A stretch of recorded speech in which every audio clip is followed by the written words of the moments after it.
South Dakota Mines improved to 4-4 overall and 3-3 in the RMAC, and defeated Fort Lewis 48-10 on Saturday at O'Hare Stadium. Hello, I'm Alex Dodd, and welcome to the South Dakota Mines football show presented by the Rapid City Journal. For 20 to 30 minutes each week, we'll take you inside the program with Hard Rockers head coach Charlie Flohr. Coach, how's it going this week? I'm good, Alex. How are you doing? Doing great.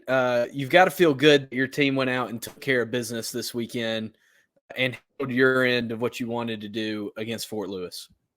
Yeah, very proud of our kids and in the preparation that we had last week, getting ready for Fort Lewis. Our kids responded really well. We knew we had to come out and kind of jump on them early, and we were able to do that. Defensively, had a big stop on their opening drive, and then offensively, we moved the ball down the field and we're able to go up 7-0. And I think that really just gave our kids a lot of confidence throughout the course of the game. Just if we're able to play well from the get-go, then we should be able to play well toward the end of the game as well. So, yeah, just proud of our kids, how they prepared all week long, and then how we showed up and played, especially in the early part of that football game. How reassuring was that to get off to that fast start, in this last portion of the year and really get moving in these last few games of your schedule?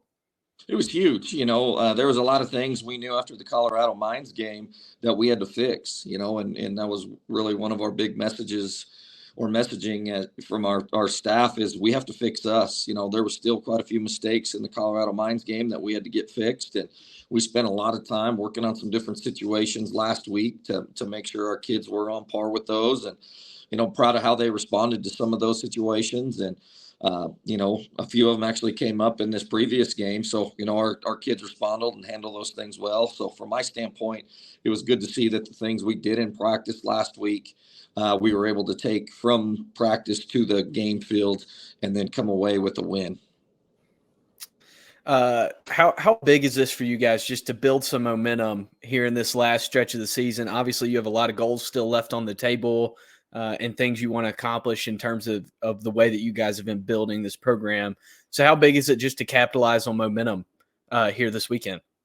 Yeah, most definitely. The momentum we carried. Actually, you go back to the Colorado Mines game, the second half, I felt we played extremely well, which carried into the Fort Lewis game. We played extremely well in that. And, we got a lot of kids some reps in that fourth quarter of the football game. And, we're going down to Alamosa, getting ready to play a, very athletic Adams State team. And, hopefully the momentum of those last really, 6 quarters of football will carry us into, really our last big road trip this year. And, hopefully we can come away with a win this Saturday.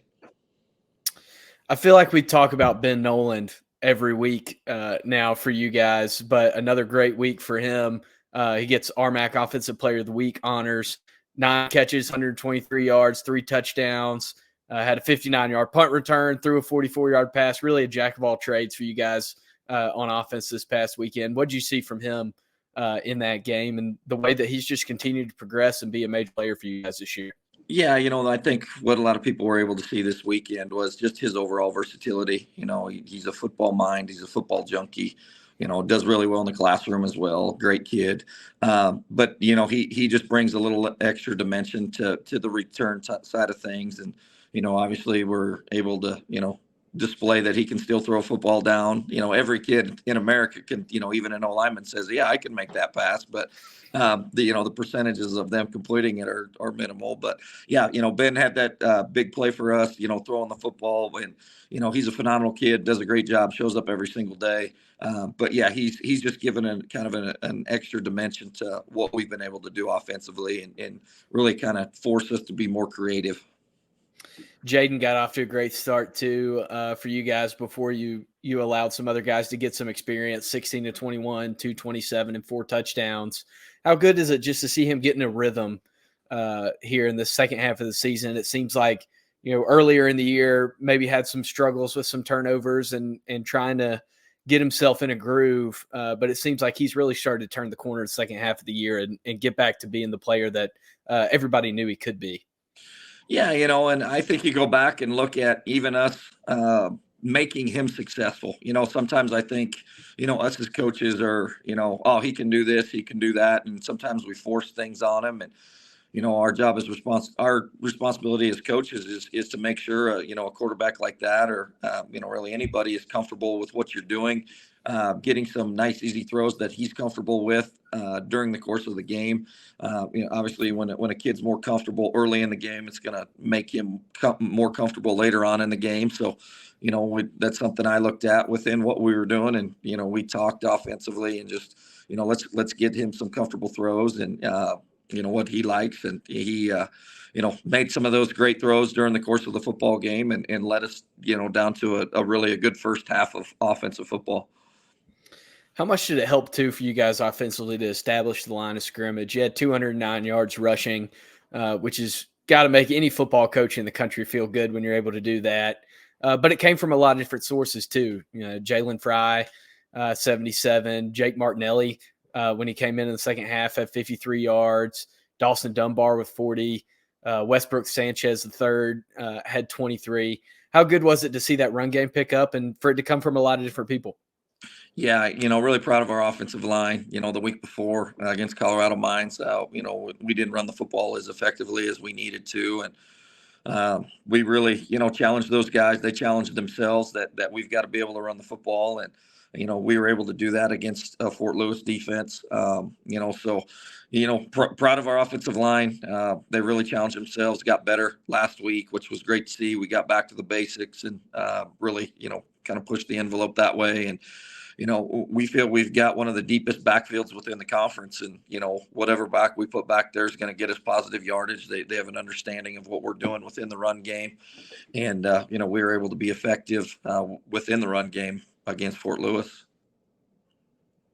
And then what you kind of see from your defense in the game and the way that they were able to bottle things up and set the tone for you guys on that side?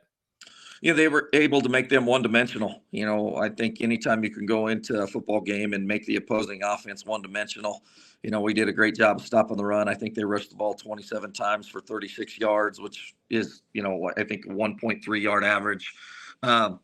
So, from that standpoint, it was good to see them stop the run and make them one-dimensional. And then after that, in situations where we knew they were going to pass the football, we gave a lot of hits on the quarterback, which really, kind of made him, hesitate on a few throws and overthrow or underthrow a few of his throws. So, if we can make a team one-dimensional and then find an opportunity to put pressure on the quarterback, get a few hits on him.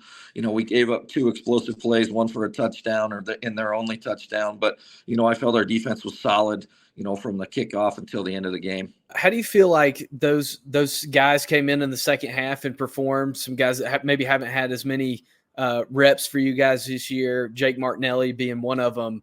How'd you see those guys perform, and how good was it just to get them opportunities and meaningful reps in a regular season game? Yeah, that was huge for us. We got a lot of guys reps in that football game. That's one thing we really don't talk about at the beginning of the week is, hey, we feel everybody's going to get reps. But I think that's probably the big understanding, no matter what it is, everybody's got to be ready to go that dresses. And I used a lot of examples is, yes, we were in a situation where, late in the game, we had guys that typically hadn't played in that football game. But, if you're a backup in the second play of the game, the starter's helmet comes off or he's out because of an injury, you have to be ready to go. So, were you mentally prepared to play in that football game, whether it was the first snap, the fifth snap, or, later on in the fourth quarter? And we really challenged our backup guys to, are you preparing like you are a starter? Because, again, you never know when you're going to get in that football game, no matter the circumstances. So, that's been big messaging from our standpoint this week is, if you're traveling down to Adams, you got to prepare like you're the starter, knowing it could be play 2, play 3, play 15, or, maybe late in the game. So that's has been our big challenge in messaging to our whole football team this week. How have you kind of seen the team respond to that messaging with this weekend's game at Adams State? That's a 1 p.m. kickoff on Saturday in Alamosa. But how have you seen your team respond to that messaging in preparation for this game? So far so good. We've had 2 practices in. We practiced tonight, which will be practice 3 for us this week. It's really challenged our veteran guys, to make sure that their backups are ready to go. And, both sides of the ball. Adams is doing a lot of different things on defense, on offense. So it's really challenged our guys to maybe spend a little bit more time on their own watching film. We're not going to be able to practice every single thing that they've shown throughout the last 8 weeks to get our guys ready to go. So if there's things that, they see on film, make notes of to, make themselves better, so I think from that standpoint, it's really challenged them to spend a little bit extra time on watching film, spend more time in the meeting room, spend more time with, people at their position to make sure that they're as prepared as they can be for our game Saturday. This is an Adams State team that's maybe in a little bit of a rut right now, but they got off to a pretty good start to the season.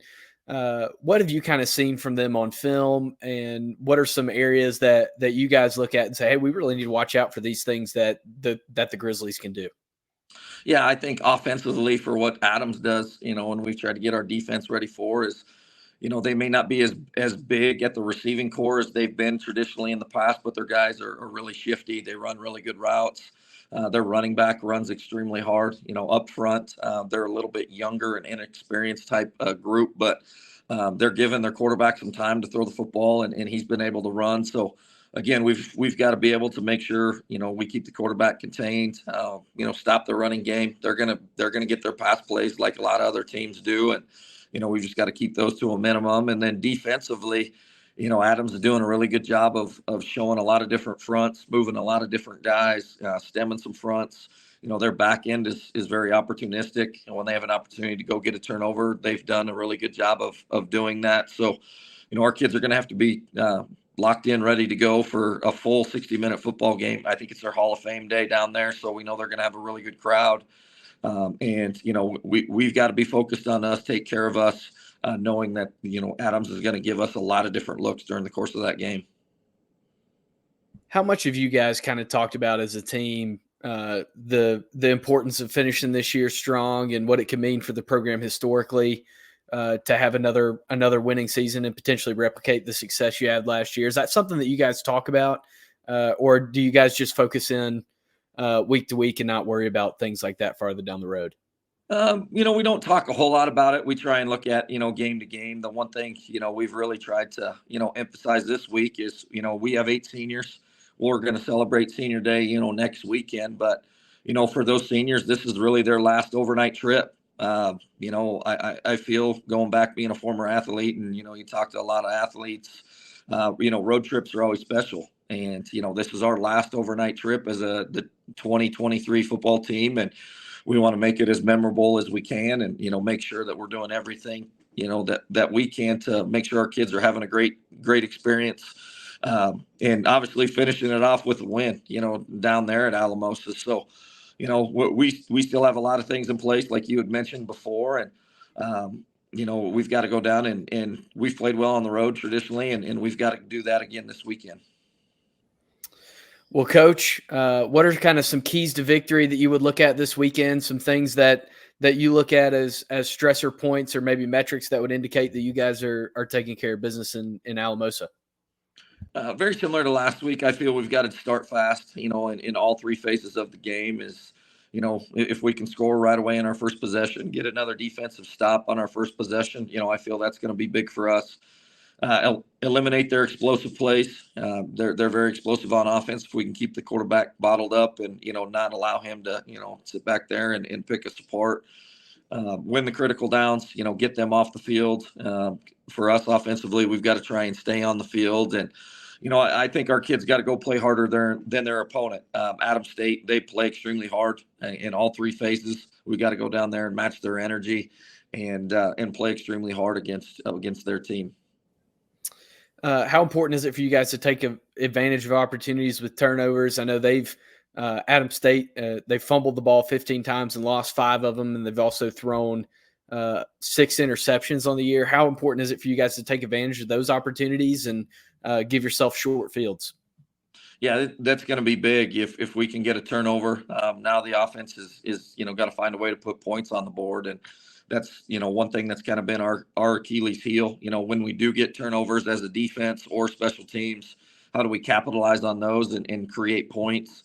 I don't know that number specifically, but we haven't done a very good job of that. So that's one thing we talk a lot about offensively is, how do we put points on the board after we're getting a turnover, find a way to play complementary football where all three phases of our football team are feeding off one another and taking advantage of the opportunities that we're getting. Well, Coach, I appreciate your time. Thanks for joining me, and have a good and safe road trip down to Alamosa, and looking forward to seeing what you guys do this weekend. All right. Thanks for your time, Alex. And we'll be back next week on the South Dakota Mines football show, and continue to follow the Rapid City Journal for the most complete coverage of Hard Rockers athletics.